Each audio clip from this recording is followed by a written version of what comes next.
İranda dekabrın 28-dən etibarən etiraz dalğaları baş verməkdədir və etiraz dalğalarının ilkin səbəbi ölkədəki sosial-iqtisadi problemlər, xüsusilə də realın dəyərinin dəfələrlə aşağı düşməsi, hətta qara bazarda 1 dolların 1 milyon 600 min reala yaxın qiymətə satılması səbəb oldu ki, bunun əsasında qruplaşmaların etiraz etmələri ilə nəticələndi. Amma sonradan biz gördük ki, bu iqtisadi məqamlar arxa fona keçərək daha çox siyasi sloqanlar, deməli, hakimiyyətin dəyişikliyi çağırışları deməli, irəli sürülməyə başlandı.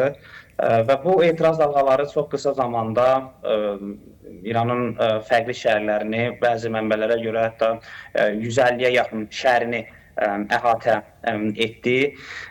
Və burada sözsüz ki, bir sıra məqamları qeyd etmək lazımdır. Bilirsiniz, 8 il əvvəl İranda artıq birinci dəfədə deyil ki, geniş miqyaslı etiraz dalğaları baş verir. Bundan əvvəl 2022-ci ildə Məhsə Amini ilə bağlı var idi. Daha sonra 2019-cu ildə çox böyük aksiyalar vardı. Yüzlərlə insan orada həlak olmuşdu. 2009 Yaxın Hərəkat və s. Amma bu dəfəki etiraz dalğaları digərlərindən nə ilə fərqlənir? Əsas o məsələdə fərqlənir ki, bugünkü gün biz bilirik ki, İrana daxildən və xaricdən ciddi təzyiqlər vardır.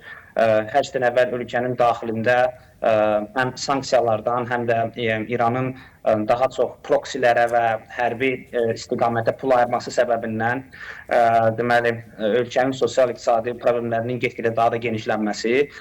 Digər tərəfdən də İranın beynəlxalq və regional arenada da artıq əvvəlki gücünə malik olmamasıdır. Bilirsiniz ki, son 2 ildə İranın proksi gücləri müqavimət ayparası adlandırdığı o gücləri xeyli zəifləməkdədir.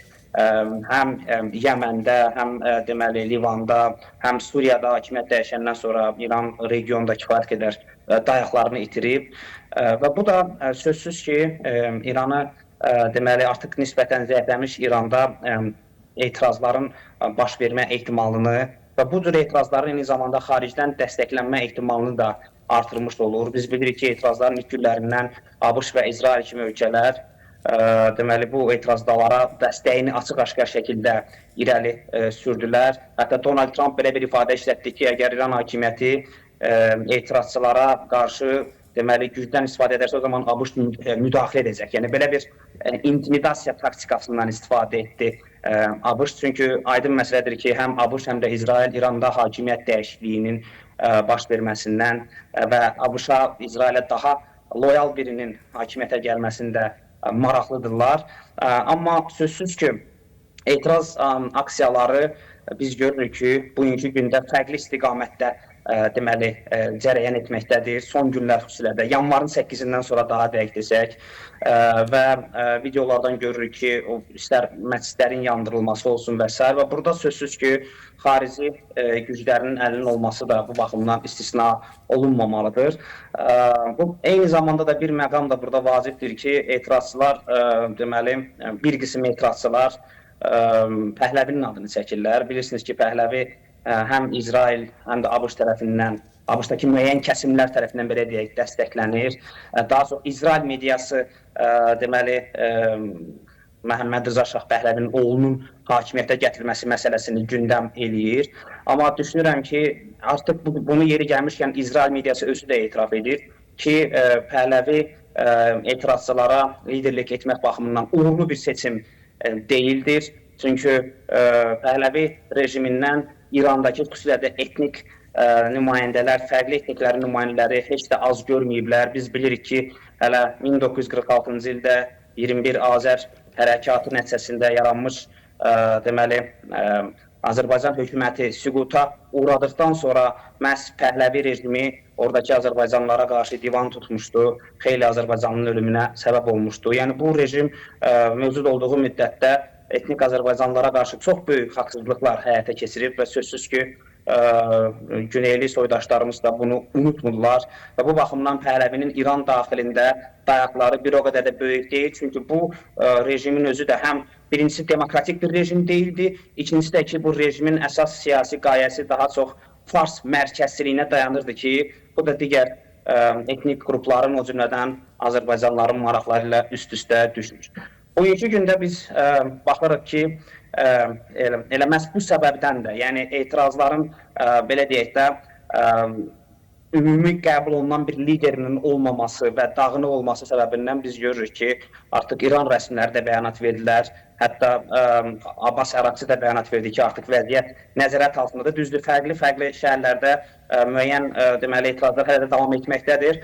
Amma rəsmilərin dediyinə görə əksər hallarda, əksər şəhərlərdə artıq kütləvi etirazlar olmaqdadır və bu da nədən irəli gəlir? Biz görürük ki, yanvarın 8-nə qədər İran hakimiyyəti əsasən fərqli taktika deməli işə saldı. Söhbət nədən gedir? Bir növ təmkin nümayiş etdirərək etirazların daha da bir növ genişlənməsini və kimlərin etirazlara qoşularaq hansı addımlar atacağını gözlədi və ondan sonra sanki bunu fürsət bilərək o etirazlara qarşı belə deyək də dırnaqarası təmizlik aksiyalarını həyata keçirməyə başladı. Artıq əvvəllər, yəni etirazların ilk vaxtlarında daha çox bəsis gücləri və polis qüvvələri etirazlara cəlb olunurdusa, biz sonraki günlərdə gördük ki, Sepahın və ordudan da deməli etirazların yatırılmasına cəlb olunanlar oldu və yanvarın 8-nə kimi olan ritorika ilə yanvarın 8-dən sonra olan ritorikada da biz İran hakimiyyəti tərəfindən deməli böyük dəyişikliyin fərqindəyik. Çünki yanvarın 8-nə kimi danışıqlar gündəmdə idi. Hətta Məsud Pezeşkiyan deməli etirazların haqlı olduğunu bildirərək onlarla danışıqlar yoluna üstünlük vermişdi. Dekabrın 31-də hətta Pezeşkiyanla onlar arasında görüş baş tutdu. Deməli bazar təbəqəsi arasında, nümayəndələr arasında görüş baş tutdu. Amma yanvarın 8-dən sonra biz görürük ki, ritorika dəyişdi. İran rəsmiləri istər Əli Larizani misal üçün bu etirazları 12 günlük müharibənin, 12 günlük İran-İsrail müharibəsinin davamı adlandırdı. Daha sonra məclisin rəhbəri Məhəmməd deməli Bağır Qalibaf özü də sərt açıqlamalar verdi. Etirazların arxasında Amerikanın, İsrailin rol oynadığını qeyd etdi. Eyni zamanda Pezeşkiyan, əvvəllər danışıqlara səsləniş edən Pezeşkiyan dünən saat 12-də Tehranda hakimiyyət yanlarını deməli etiraz deməli öz dəstəyini göstərməyə çağırış etdi və etirazların arxasında ABŞ və İsrailin olduğunu Pezeşkiyan da bildirmiş oldu. Yəni bu deməkdir ki, artıq deməli İran hakimiyyəti bütün əlindəki imkanlarla bu etirazları həmin şəxsləri ixtişaşçı, terrorçu adlandıraraq bu etirazları dağıtmaq üçün əlindəki bütün imkanları səfərbər edəcəkdir. Və biz regional aktorlar arasında da etirazlara fərqli reaksiyaların şahid olduq. Sözsüz ki, ABŞ və İsrail baş verənləri tənqid etsələr də regionun fərqli dövlətləri, istər Oman olsun, istər digər region dövlətləri olsun, burada biz İran hakimiyyətinə müəyyən dəstəyini göstərdilər. Hətta Omanın Xariclər Nazirliyi biz bilirik ki, İrana səfərə gəldi, Abbas Əraqçı ilə görüşdü və daha sonra Hakan Fidanın da açıqlaması oldu ki, bəs İrandakı etirazlar, İsrail İrandakı etirazları manipulyasiya edir və heç bir halda öz istəyinə nail olmayacaqdır.